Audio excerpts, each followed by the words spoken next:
না বাবা, আমার ভাই মারা যেতে পারে না বাবা। মিথ্যা কথা বলছো বাবা, মিথ্যা কথা। আমার ছেলেটা না। দেখুন, নিজেকে একটু শক্ত করুন।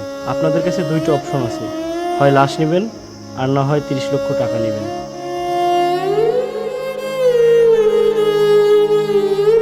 দেখুন দুলা ভাই, মরা মানুষ তো আর ফিরবে না, তার থেকে আপনি টাকাই নেন। ও কিন্তু কোনো কিন্তু না। দেখুন দুলা ভাই, এই টাকায় মিজানের লেখাপড়া হবে, আপনাদের এই অসমাপ্ত ঘরের সম্পূর্ণ কাজ হবে, বরং আপনি টাকাটাই নেন। না না, আমার কিচ্ছু চাই না, ঘরও চাই না, আর কি আমার কিছু লাগবেও না। আমার শুধু ভাইয়ার লাশটা চাই। আমরা টাকাই নেব। আপনি বাবা বলছেন কাকে? আপনি তো আপনার ছেলের মরদেহ 30 লক্ষ টাকার বিনিময়ে বিক্রি করে দিয়েছেন। এই নিন আপনার 30 লক্ষ টাকা। এই সংসার আর কতদিন এভাবে চলবে? চালের দাম বাড়ে, তেলের দাম বাড়ে, অথচ আমার কপালই বাড়ে না। বাবা, ভাইয়া তো বলছে যে এই মাস পরে টাকা দিয়ে দেবে। ওই একটাই ভরসা, ছেলেটা যদি আজকে বিদেশ না যেত তাহলে আমরা না খেয়েই মরতাম।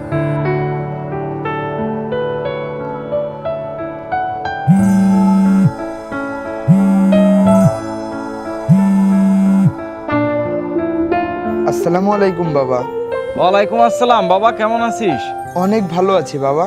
কি ব্যাপার বাবা, তোর হাতে ব্যান্ডেজ কেন, কি হয়েছে? বাবা তেমন কিছু না, কাজ করার সময় মেশিন স্লিপ করে সামান্য একটু কেটে গিয়েছে। এটা কি সামান্য? তুই কি ডাক্তার দেখিয়েছিস? বাবা, বিদেশে অসুস্থ হওয়ারও টাইম নেই। এখানে কেউ মানুষ না, সবাই টাকা কামানোর মেশিন। অনেকদিন হলো তুই বিদেশে গিয়েছিস, দেশে তো একটু আসতে পারিস, কয়েকদিন থেকে আবার না হয় চলে যেতিস। আর একটু সময় দাও, এবার কিছু টাকা জমলেই দেশে গিয়ে একটা দোকান দিব, আর বিদেশে আসবো না। আচ্ছা ঠিক আছে। বাবা থাকো তাহলে। এই রহিম, ফ্যানটা বাড়াই দে। এ কি এই যুগের ফ্যান নেই যে তোরে ভাড়ায় দেবো? এলে 1971 সালের ফ্যান, উনি ফ্যান ভাড়াতে এসেছে। তুই জানিস এ আমার জন্মের সময় মরে যাওয়ার কথা ছিল। এই যে ফ্যান, ও সারালে সে বাতাসের চেয়ে শব্দ বেশি হয়। তা একেবারে তুই খারাপ করিসনি। এই বাসায় আর কিছু না থাক, ফ্রি আছে মশা আর হচ্ছে গরম, আর ওই খাচ্চর ওই বাড়িওয়ালার গালাগালি। ও ভালো কথা।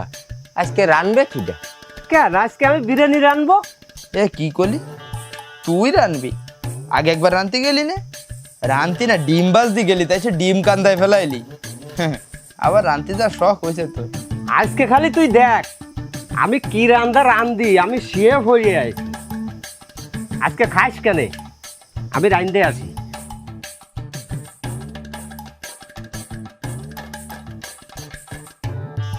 কেমন ফোড়া ফোড়া গন্ধ বেরোচ্ছে না? হয় তাই তো। ও টুলু, তুই কি বিরিয়ানি রানতেছিস না ফুড়া ফিটা বানাচ্ছিস? বুঝলাম না তো। ও বাড়া মনে হয় খাওয়া যাবে না নে, ও আজকে খার মারায় গেছে। এ তোরা কি করছিস? কোনো সময়ের জন্য তোমরা এসব করবা না। আমার রান্না খুব ভালো হয়, আর আমার অল্প একটু পুড়িছে, বেশি বেশি পুড়িনি, খার উপযোগী। ও খালি এনে দেশে যাওয়ার আগে জানাজা ভর্তি হবে না। হয়, আর কবরের পাশে লেহে দিতে হবে না।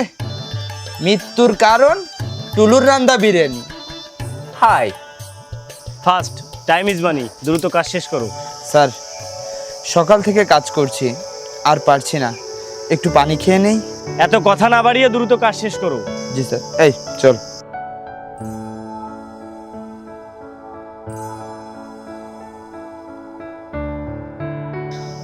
বড় ভাই, আপনি এত কষ্ট কিভাবে করেন? আমি কিন্তু আর পারছি না। ভাইরে, বিদেশের মাটিতে মানুষ নিজের জন্য বাঁচে না, বাঁচে পরিবারের সুখের জন্য। নিজের কান্না নিজের ভিতর লুকিয়ে রাখে।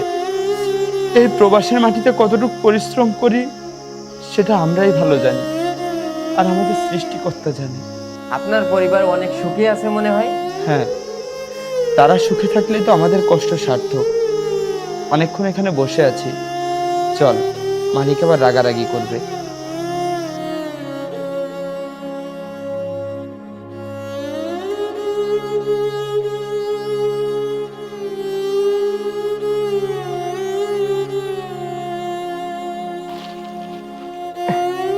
দাদা বাড়ি থেকে ফোন দিয়েছে।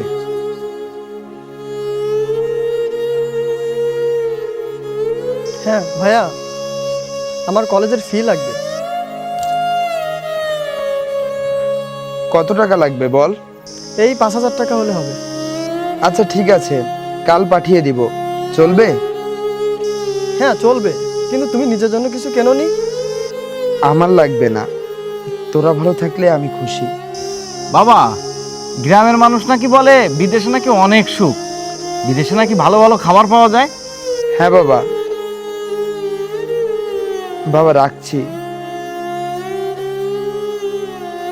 বন্ধু, বাবা বলছে বিদেশে নাকি অনেক সুখ, বিদেশে নাকি অনেক টাকা, কিন্তু বাবা তো জানে না বিদেশ কাকে বলে। শরীরে জ্বর নিয়ে, অসুস্থ শরীর নিয়ে শুয়ে থাকলে বোঝা যায় বাস্তবে বিদেশ কাকে বলে।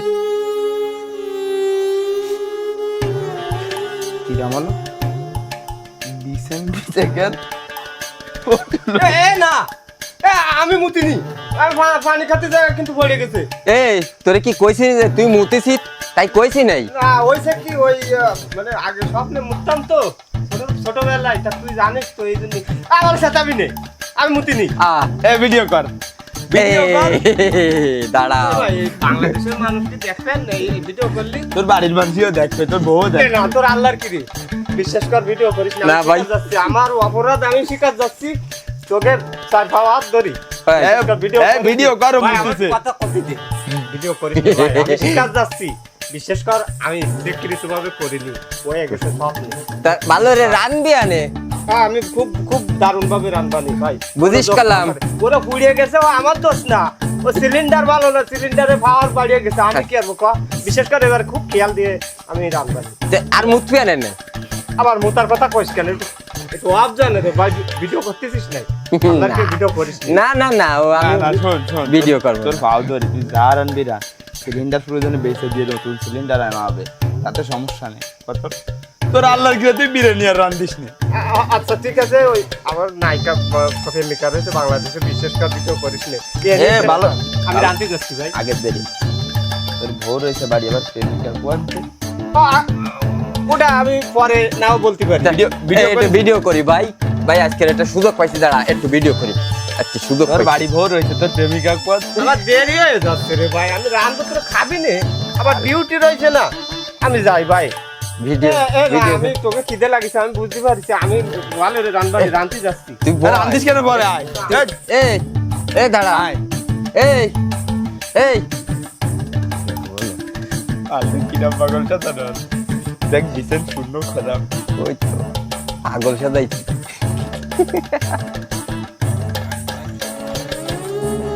কি ব্যাপার রাকিব, তুই কাজের সাইড থেকে এসে এখানে দাঁড়িয়ে আছিস কেন? বন্ধু, বিদেশে মানুষ হাসে, কিন্তু সে হাসির ভিতর কত কান্না থাকে সেটা কেউ দেখে না। আমরা বিদেশে পরিশ্রম করি শুধুমাত্র আমাদের পরিবারকে ভালো রাখার জন্য।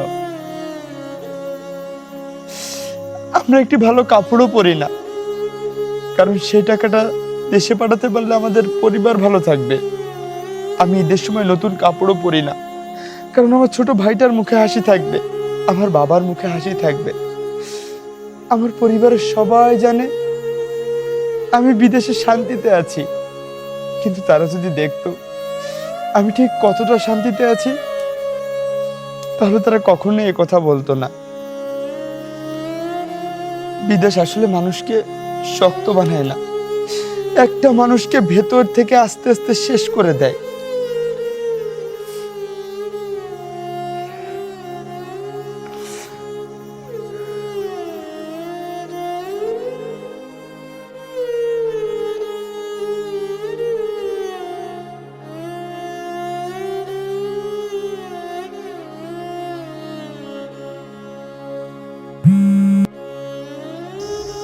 দুঃখিত, আপনার ছেলে রাকিব একটি দুর্ঘটনায় মারা গেছে। না বাবা, আমার ভাই মারা যেতে পারে না বাবা, তুমি মিথ্যা কথা বলছো না বাবা, মিথ্যা কথা। আমার ছেলেটা না দেখুন নিজেকে একটু শক্ত করুন।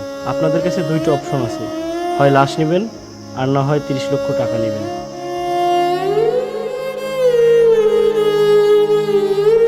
দেখুন দুলা ভাই, মরা মানুষ তো আর ফিরবে না, তার থেকে আপনি টাকাই নেন। ও কিন্তু কোনো কিন্তু না। দেখুন দুলা ভাই, এই টাকায় মিজানের লেখাপড়া হবে, আপনাদের এই অসমাপ্ত ঘরের সম্পূর্ণ কাজ হবে, বরং আপনি টাকাটাই নেন।